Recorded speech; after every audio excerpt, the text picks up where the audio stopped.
Hello everyone, welcome to Chip Confessions. In our previous video, we saw how we can iterate through an array inside the constraint. There, we initialized or assigned the array elements with its index values respectively. In this video, we shall see how to write a constraint in such a way that the array should contain even numbers as its elements. We shall write the code for this now. For this, let us take class first and let the name of the class be my class, and ending with end class. We shall take an array. We have to give a rand keyword so that the randomization will work on this, and then let us take the type of the array as int and then name of the array as a, and we shall take the size as 10.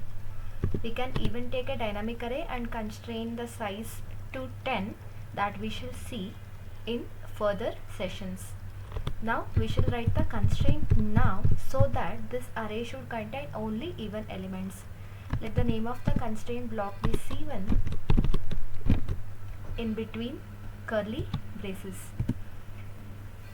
For we are using array here, we have to use a loop, and that must be a for each loop because no other loops can be used inside the constraint block. For each of array of I, means for each of elements of array A, what we are doing is that element must be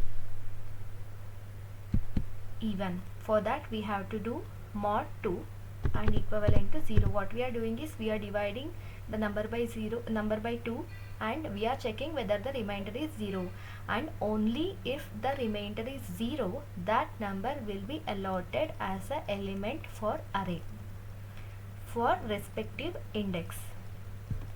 Let us see module. Let the name of the module be tb and then ending with end module, and we shall declare the object of class my class. Let the name of the object be MC is equal to new. We are writing the constructor here itself. Now we shall take an initial block enclosed within begin and end, and we just randomize using the object, that is MC dot randomize. I hope you are all familiar with this steps actually, and let us just display the randomized result. For that we shall take name of the array is a is equal to %p. This %p we use whenever we have a packaged data structure such as arrays, sets, like that, and whenever we are displaying at once we are using this %p.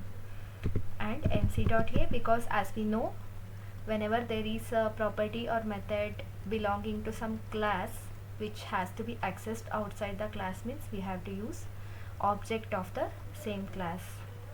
So we are done with describing the class, and then inside that we have written the constraint, and then we have even written the module. Now we shall run the code and see how it gives the result, whether it is taking even values or not. We shall see that now.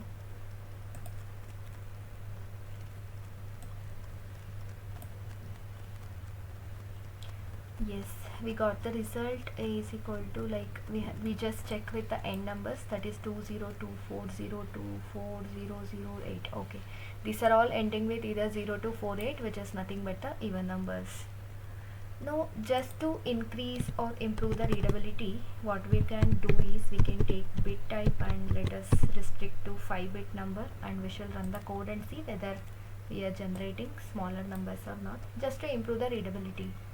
Yes, we can see now 6 to 224. Yes, it is displaying some numbers. What we can see here is few numbers are repeated, like 2 is repeated and 0 is repeated. 24 is repeating twice.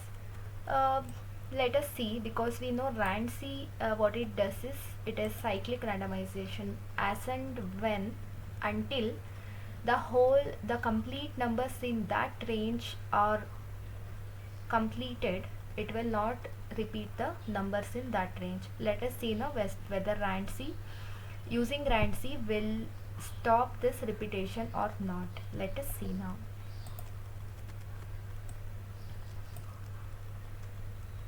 we have given Rancy and we are just checking the result. Yes, we can see these numbers are repeated still. So Rancy cannot work on arrays.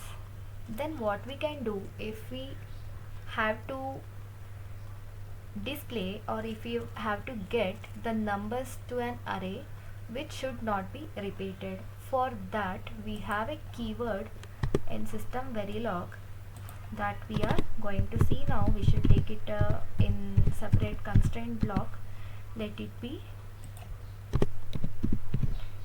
C2 block enclosed within open and curly braces, and what we have to do is we just have to use a single keyword, that is unique.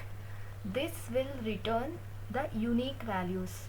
Whenever there is a repetition, it will discard, it will just consider the first value, and whenever the array is getting the repeated value, this unique keyword, it will discard it. So array will not get any repeated elements. For this unique value, we have to enclose this within two curly braces, like how we do for constraint block, and inside that we just have to write the name of the array.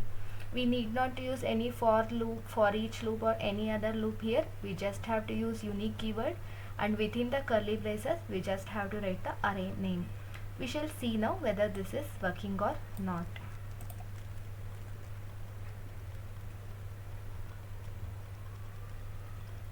Yes, we saw 13, 30, 14, 6, 20. So these numbers are not getting repeated. So for individual numbers or a single value, if we do not want a repetition, there we can use fancy.